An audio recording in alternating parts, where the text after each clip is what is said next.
مقارنة من العيار الثقيل بين النوفا 5T ضد السامسونج A70، وكمان لمحة من الS10، فخلونا نشوف كفة مين ترجح. السلام عليكم ورحمة الله وبركاته، أخوكم فيصل السيف. ومقارنة بين أجهزة الحين قاعدة تنافس بعض، نتكلم على النوفا 5T والA70. واحد تم إطلاقه من كم شهر، وواحد جديد جاء ينافسه بشكل كبير، بل أيضا ينافس فئة الS10 أو نقدر نقول جوال الS10 من سامسونج. فخلونا على طول نبدأ بالتصميم والبناء لكل واحد من الأجهزة. تصميم النوفا 5T يجيب ساندويتش زجاجي وإطار من الألمنيوم ومستشعر البصمة في زر القفل. من الأمام الشاشة تيجي بثقب الكاميرا مثل هاتف الجالكسي S10، ومن الخلف يحتوي على 4 كاميرات، 3 منهم بشكل طولي والرابعة جاية مصغرة على الجنب.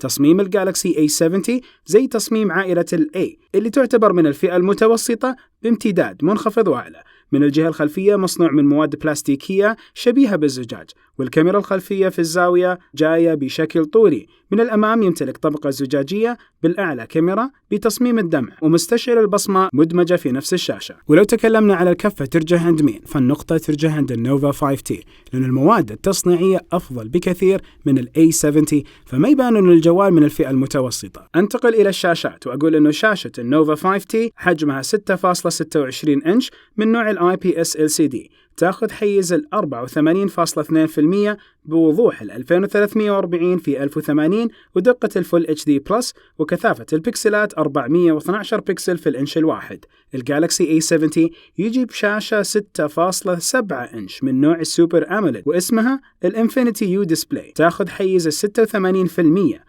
بوضوح 2400 في 1080 بكسل ودقة الفول HD+، وكثافة البكسلات 393 بكسل في الإنش الواحد. وخليني في الشاشات أذكر جوال الجالكسي S10 اللي يعتبر من فئة البريميوم، وبرضه عندكم خصائص عالية من ناحية الشاشة. فهنا حنلاقي تقارب أكثر من النوفا 5T إلى الS10 من ناحية كثافة البكسلات، وأيضا النمط اللي موجود فيها الكاميرا في الشاشة الأمامية. ولو تكلمنا على الكفة ترجح عند مين، في توازن جدا كبير. نتكلم على دقة بكسلات أعلى في النوفا 5T، ولكن مساحة أكبر في نفس جوال A70. وأيضا لو شفنا البكسلات الإضافية كأننا قاعدين نقرب النوفا 5T للS10. فهنا نقدر نقول نقطة لكل واحد من الجهازين، مع كامل التقدير لاجتهادات كل طرف من الأطراف. وأنت بالتأكيد شوف الخيار الأنسب لك، سواء الدمعة أو الفتحة اللي موجودة على نفس الشاشة، مع الاحترام والتقدير لتقنية السوبر أموليد اللي تعطينا بالتأكيد صورة جميلة. ننتقل للنظام التشغيلي ونظام النوفا 5T أندرويد باي، بالتحديد الإصدار 9 بواجهة الإيموشن UI، وبالتحديد إصدار 9.1، وهذه الواجهة تقدم اختصارات عديدة زي النقر على الشاشة وسحب شريط الاختصارات لتصغير الشاشة وغيرها. نظام الجالكسي A70 ونظام الأندرويد باي أيضا الإصدار 9، ويعمل بواجهة تشغيل ال1 UI اللي معروفة بهواتف سامسونج، ويقدم خصائص متنوعة زي النمط الليلي واستخدام تطبيقين في نفس الوقت. طيب الكفة ترجح عند مين؟ كل الأنظمة لها مزاياها وخصائصها، والجهازين نفس النظام أندرويد بنفس النسخة الأندرويد باي، فكل واحد من الأنظمة يجي له تحديثات تقريبا بنفس الوقت. ونتكلم على نقطة لكل واحد من الأجهزة. ومن هنا أنتقل للمعالج وأقول أنه معالج النوفا 5T هو الهاي سيليكون كيرن 980 بمعمارية 7 نانومتر ب8 أنوية، والمعالج الرسومي هو المالي G76. يوم اختبرنا المعالج على تطبيق الجيك بنج بنسختها الخامسة، عطى في النواة الواحدة 667 نقطة، وفي الأنوية المتعددة 1700 نقطة. اختبار المعالج الرسومي على تشغيل لعبة الببجي انتقل على طول للأداء العالي أول ما شغلنا اللعبة، والأداء كان ممتاز. ولو شفنا الأداء حق المعالج على نفس جوال الS10 حنلاحظ أنه في تقارب بين الأداء اللي يقدمه ال5T وأيضا الS10. فهنا نعرف أنه النوفا 5T قريب من ناحية الأداء بجوالات بريميوم زي الجالكسي S10. معالج هاتف الجالكسي A70 هو الكوالكوم سناب دراجون 675 بمعمارية 11 نانومتر 80 نواة، والمعالج الرسومي هو الأدرينو 612. في اختبار تطبيق الجيك بنش بنسخته الخامسة في النواة الواحدة 471 نقطة، وفي الأنوية المتعددة 1227 نقطة. واختبار المعالج الرسومي عند تشغيل الببجي على طول تروح للإعدادات العالية والأداء جيد جدا. الكفة ترجح عند مين؟ التفوق أكيد حيروح لهاتف النوفا 5T، والسبب وضعهم معالج ممتاز، ونفس المعالج يتواجد على هاتف الP30 Pro، فهنا الكفة والنقطة ترجح عند النوفا 5T. الدخول الآمن. النوفا 5T يعطيك عدة طرق للدخول الآمن: الرقم السري، بصمة الوجه اللي ما أنصح فيها كونها فقط كاميرا أمامية، وبرضه نتكلم على الحساس حق البصمة اللي موجود في الجهة الجانبية نفس زر التشغيل. والجالكسي A70 برضه يوفر نفس الأنماط، ولكن البصمة مدمجة في نفس الشاشة. طيب الكفة ترجع عند مين؟ كل الجوالين يقدمون خصائص مشابهة في الأمن، لكن مستشعر البصمة في النوفا 5T أداؤه ممتاز ويعتبر سريع. نعرف أن البصمة مرت في كثير من الأجيال، بعكس مستشعر البصمة الموجود في شاشة A70 اللي أداؤه يعتبر مقبول، وكثير من الأحيان ما يتعرف على البصمة إلا بعد أكثر من محاولة. فلا تنسوا أذكر هنا أنه يمكن اختياركم حيغير الكفة، وبالتأكيد لازم دائما أذكركم أنكم تكونوا مشتركين في القناة ومفعلين زر التنبيهات الجرس ده على أساس أول ما ينزل فيديو دائما يكون عندكم خبر. انتقل الحين للكاميرات، وهاتف النوفا 5T يجي فيه 4 كاميرات من الجهة الخلفية، والجالكسي A70 موجود عندكم 3 كاميرات من الجهة الخلفية، وكل واحد من الجوالين في كاميرا من الجهة الأمامية. والمهم هنا تجربة التصوير، ففي الصور العادية النوفا 5D ألوانه مشبعة ومائلة للحرارة، بينما ال A70 يقدم صور باردة ومركزة على قوة الإضاءة وتحس قلة الألوان نوعا ما، فأنت تختار الشيء الأفضل لك. في التصوير في الأماكن المفتوحة نلاحظ الألوان والتفاصيل أفضل في الهواوي نوفا 5T، وفي ال HDR تفاصيل أفضل بفارق بسيط في ال A70. في تصوير البورتريه أدائهم متقارب ويقدموا عزل وتغبيش جيد،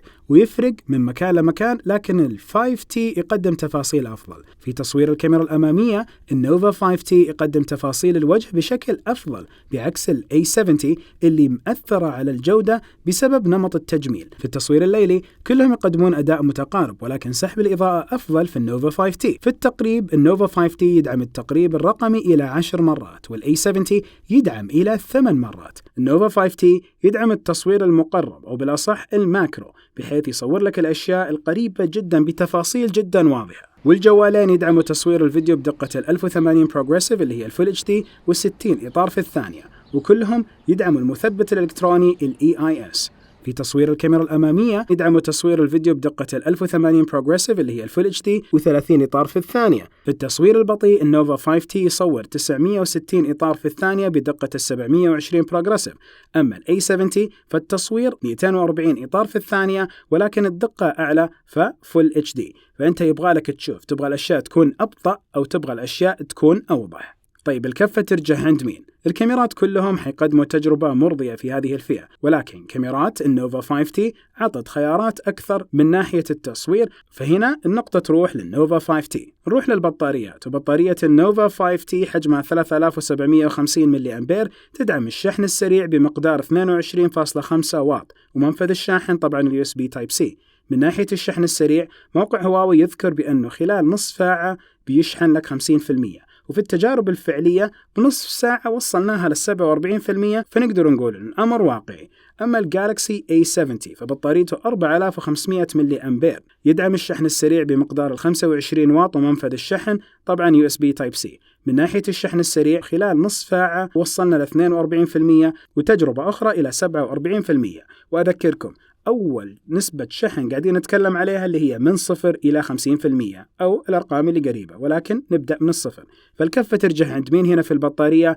أكيد حتروح للجالكسي A70 لأنه نتكلم على بطارية 4500 ملي أمبير. الاتصال والتخزين، نوفا 5T يجي بمساحة تخزينية 128 جيجا بايت، والذاكرة العشوائية فيه 8 جيجا بايت، ولا يدعم منفذ الذاكرة المايكرو SD، ولكن يدعم الشريحتين. الجالكسي A70 يجي بمساحة تخزينية 128 جيجا بايت، والذاكرة العشوائية 6 جيجا بايت، برضو يدعم الشريحتين وكرت الذاكرة المايكرو SD إلى 512 مع بعض. أما من ناحية الجالكسي A70 فيدعم منفذ السماعة 3.5 عكس النوفا 5T اللي ما يدعم هذا المنفذ. الكفة ترجع عند مين؟ في التخزين وخدمات التوصيل حيفوز عندنا ال A70 بسبب دعم المايكرو SD والشريحتين، ومنفذ السماعة 3.5 ملم، مع الاحترام والتقدير للنوفا 5T بسبب سعة الذاكرة العشوائية الأكبر. فيبغالك تشوف هل أنت تحتاج الشريحتين أو سعة ذاكرة عشوائية علشان تدعمك في الجيمز مثلا بشكل أفضل. خصائص إضافية، كل الجوالين يدعموا البلوتوث بإصداره الخامس، وأيضا يدعموا ال NFC، ومتوافقين مع خدمات الدفع مثلا مدى باي. كل الجوالين يدعمون مكالمات الواي فاي والفولتي، ويبغى لك يكون هالأمر مفعل عند مشغلين الاتصالات حقينك. هواوي نوفا 5T يدعم ميزة الهواوي One Tap to Share اللي تتيح نقل الملفات بلمسة واحدة على لابتوبات وأجهزة هواوي الداعمة لهذه الميزة. طيب الكفة ترجع عند مين؟ من اسمها هي خصائص إضافية وقد لا تكون مهمة عند البعض، ولكن يمكن عند البعض يشوفها شيء جدا مهم، فهنا نقطة لكل واحدة منهم. انتقل الحين للأسعار وأقول إنه هاتف النوفا 5T بسعة 128 جيجا بايت يبدأ بسعر 1499 ريال، ويتوفر بألوان الأرجواني والأسود والأزرق المشرق. محتويات الصندوق للنوفا 5T غلاف شفاف، سماعات USB Type-C، الشاحن وكيبل الشحن. أما هاتف الجالكسي A70 صار له أكثر من شهر طالع، فعندكم السعر اللي بتلاقوه الحين من 1250 إلى 1399، يعني بيكون الفرق بين 100 إلى 200 ريال من ناحية سعر النوفا 5T، ويتوفر باللون الأسود والمرجاني والأبيض. أما محتويات الصندوق في A70 غلاف شفاف، سماعات 3.5، الشاحن وكيبل الشحن. والكفة هنا من ناحية السعر ترجح عند مين؟ بالتأكيد لو تشوفنا الكفة من ناحية الأرقام ترجح عند A70، ولكن من ناحية الأداء وما الأداء بهذا السعر حترجح عند النوفا 5T. فهنا نقطة للA70 مع التقدير والاحترام للخصائص اللي تيجي بهذا السعر من ناحية النوفا 5T. النتيجة النهائية لو شفناها بين الجهازين حنلاقي الكفة ترجح عند النوفا 5T. النوفا 5T جاء بعد الA70 بأكثر من شهر، وأيضا حاول يجيب خصائص من ناحية الأداء مقاربة للS10 اللي هو جوال بريميوم، فنتكلم على سعر أنت بتدفعه أكثر، ولكن كاستثمار حتعرف أنه الخصائص اللي تجيك أكثر.